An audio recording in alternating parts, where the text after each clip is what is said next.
Today in our session, we talked about the importance, the value, and the impact of genetic selection that can have on the sheep flock. And why is that important for the U.S. sheep herd? Genetics are extremely important to our sheep herd. Genetics, I like to say, that's the foundation to build a profitable, productive sheep flock. We have to make sure we get that genetic foundation right. Because if we don't have that genetic potential there, it doesn't matter how well we manage these animals, how well we feed them. If they don't have that genetic potential there, they can never surpass that genetic potential. We need to make sure that genetic base is there so we can set them up for success as we move through the production chain. Maybe it would be a good time for you to give us an idea, how do we compare with other countries on how we are keeping track of our genetics and using that technology in the U.S.? Yeah, so we've been trying to select sheep for thousands of years. Here in the United States, to be honest, we're a little bit rudimentary in our selection processes. There's a lot of great technologies that are available that we just need some help adopting here in the United States. Some of the countries, larger sheep producing countries, Australia and New Zealand, have wider adoption of technologies that we just haven't quite picked up on here. And what do we have available to us here in the U.S.? So one of the biggest tools, the one that I was trying to talk about today, is the use of estimated breeding values. So estimated breeding values quantify the genetic merit of a sheep. So when we're looking at a sheep and we're trying to make our selection decisions, just in what we see, there's an awful lot of environmental differences that are clouding our vision.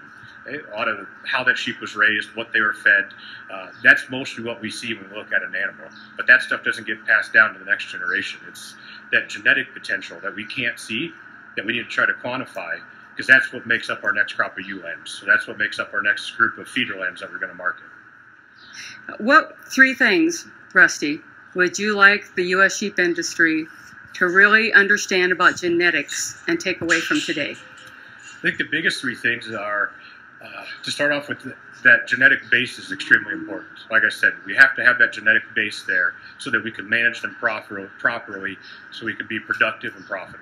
So if we don't have that genetic potential there, you can tie a bucket of corn around each sheep's neck, but they're never going to outperform that genetic potential. And the second one is that we have the tools available here in the United States that we can make genetic progress. If we want to find faster growing sheep, if we want to find heavier muscled sheep, better carcass quality, we have those tools available to us. And the third part is we just need to start utilizing them. NSIP has made tremendous strides over the last 5 years. We've increased membership, but we're still a small percentage of the overall industry. Those tools are available. We just got to get them in the hands of the commercial sector so that they can use them on a day-to-day basis and, again, improve our productivity and profitability. So for somebody who isn't really up to the genetics thing, is it difficult to start? It's really not that difficult. I think most people are already collecting the data that's required for estimated breeding values. Because all we do to formulate estimated breeding values is we analyze production data. So things that you can measure on your farm or ranch, things like weaning weights and birth types and rearing types, things that most people are already collecting. They just simply have to send that information in to be analyzed.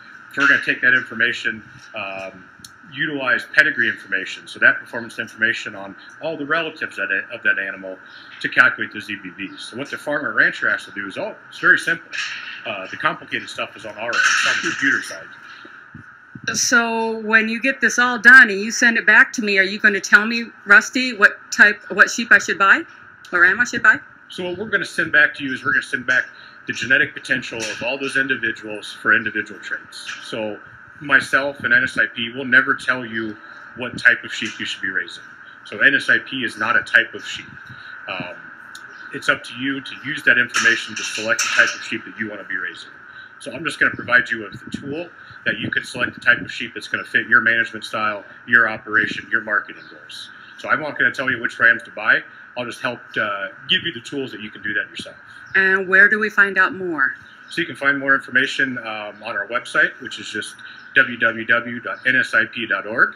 You can also find us on Facebook, National Sheep Improvement Program, and we have a YouTube channel with all sorts of educational opportunities, tutorials, and all that fun stuff.